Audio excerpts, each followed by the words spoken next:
अस्सलामुअलैकुम स्टूडेंट्स। आज हम वेब डेवलपमेंट का मॉड्यूल 151 से 155 स्टडी करेंगे। तो चलिए शुरू करते हैं। सबसे पहले बात करते हैं CSS3 बैकग्राउंड्स की। CSS3 में हम एक ही एलिमेंट पर मल्टीपल बैकग्राउंड इमेजेस लगा सकते हैं, बस उन्हें कॉमा से सेपरेट करना होता है। इसके साथ ही 3 इंपॉर्टेंट प्रॉपर्टीज आती हैं: बैकग्राउंड साइज, बैकग्राउंड ओरिजिन और बैकग्राउंड क्लिप।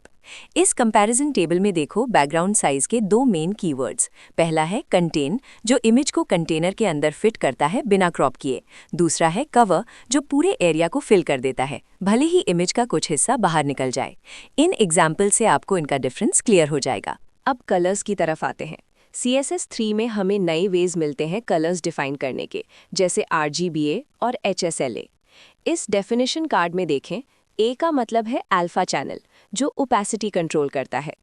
इस कोड एग्जाम्पल को समझो।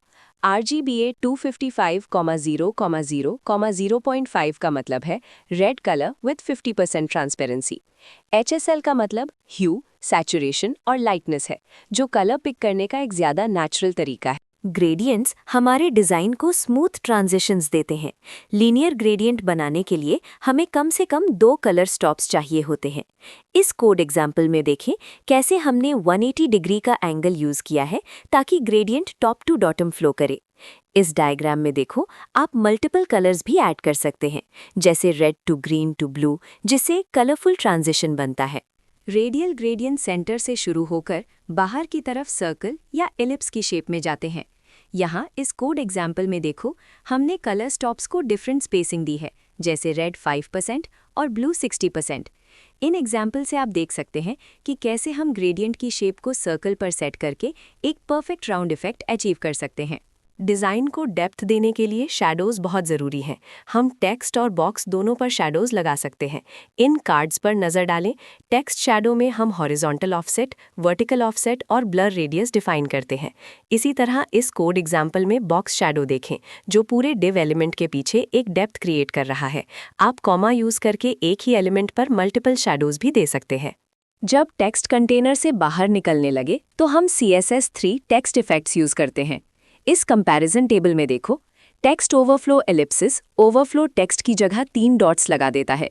वहीं word wrap break word long words को फोर्स करके नेक्स्ट लाइन पर शिफ्ट कर देता है, ताकि डिज़ाइन खराब ना हो।